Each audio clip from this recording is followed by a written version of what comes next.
मैं आगे बढ़ते हुए अब अपने बाकी मेहमानों को लेकर आऊंगी। अरविंदर जी वो कुछ बोलना चाह रहे हैं, जल्दी से आप जवाब दे दीजिए, उसके बाद अशोक संजनाथ जी मैं आ रही हूं आपके पास। लवली साहब बोलिए। देखिए, मैं ये कहना चाहता हूं कि भारत की सरकार तो भारतीय चाहे दुनिया के किसी कोने में हो, हाँ।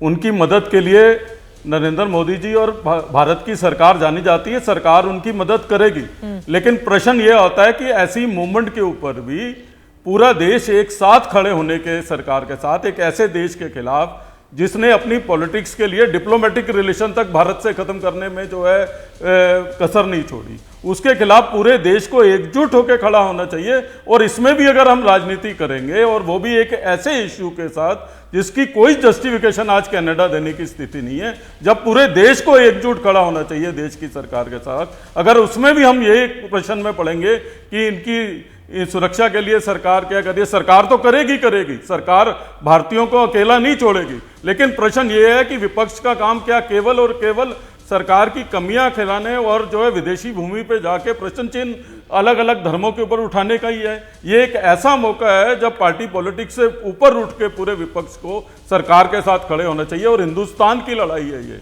ये किसी पार्टी विशेष की लड़ाई नहीं है, देश की लड़ाई है, देश के नागरिकों की लड़ाई है। देश के दो धर्म के लोगों को एक दूसरे के खिलाफ लड़ाने की साजिश कनाडा कर रहा है, जहां प्रत्येक भारतवासी को मजबूती के साथ खड़े होकर इस देश की लड़ाई लड़नी चाहिए, बजाय इसमें राजनीति करनी। बिल्कुल, ये महत्वपूर्ण बात है। अशोक संजनाथ जी अब सीधे आपके पास आते हुए, ये देश के भीतर की पॉलिटिक्स कैसी है उस पर नहीं जाते हुए, क्योंकि हमने देखा है बहुत सारे ऐसे विषय होते हैं जिस पर अपनी राजनीति को हमारे राजनेता पीछे रख सकते हैं, लेकिन यहाँ के न राजनेता बाज आते हैं उससे और ना ही राजनीति उससे इतर जाती है।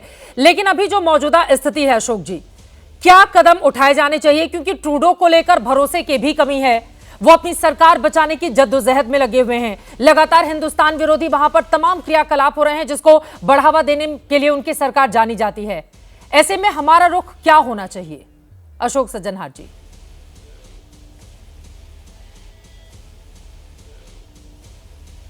देखिए, बहुत शुक्रिया चित्रा जी मुझे आमंत्रित करने के लिए। और मैं समझता हूं जो सरकार को करना चाहिए वो सरकार पूरी तरीके से कर रही है। देखिए, वहां पर ना बांग्लादेश में और ना ही कनाडा में हम अपनी फौज को नहीं भेज सकते हैं जो जाइए वहां पर आप हिंदुओं की रक्षा कीजिएगा।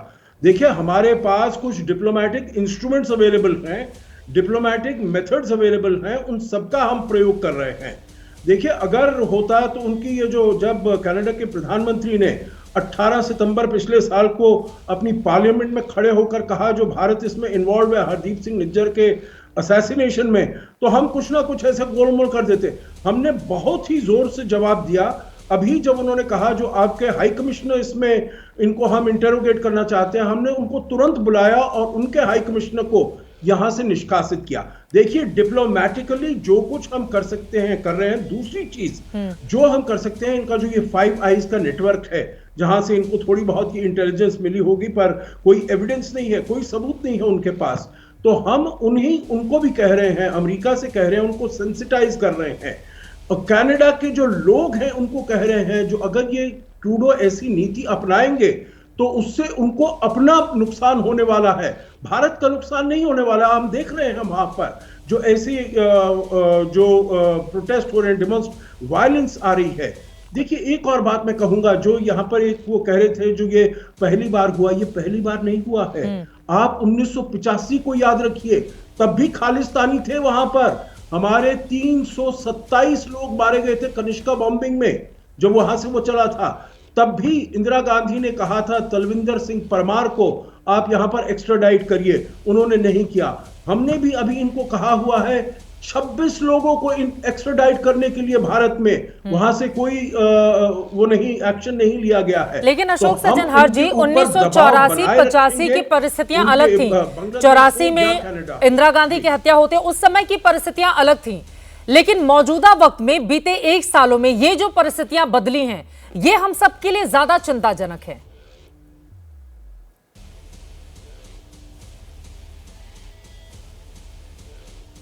ये आपसे आप कह रही हैं, ठीक है। हाँ। 1984 का जो परिस्थिति थी बिल्कुल अलग थी, पर तलविंदर सिंह परमार ने वहां पर काम करना शुरू कर दिया था 1982 से।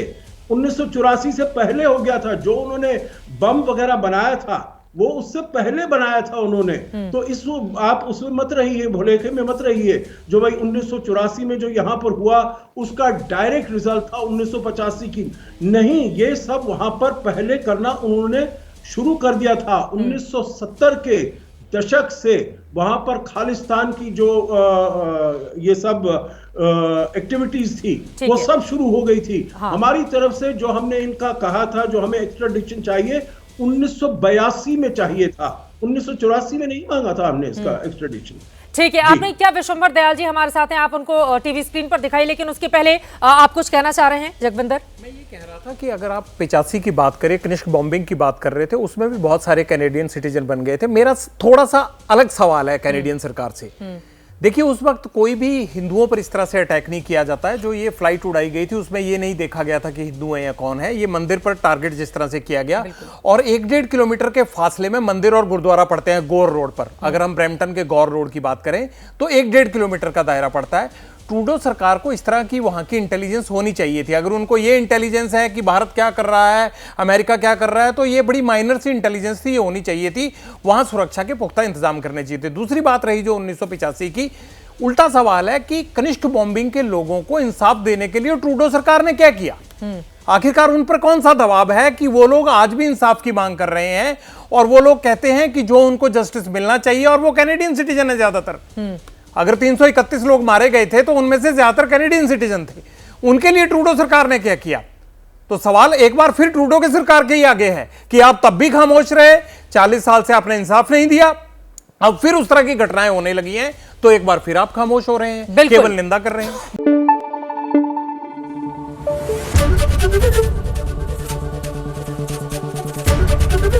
एबीपी न्यूज आपको रखे आगे।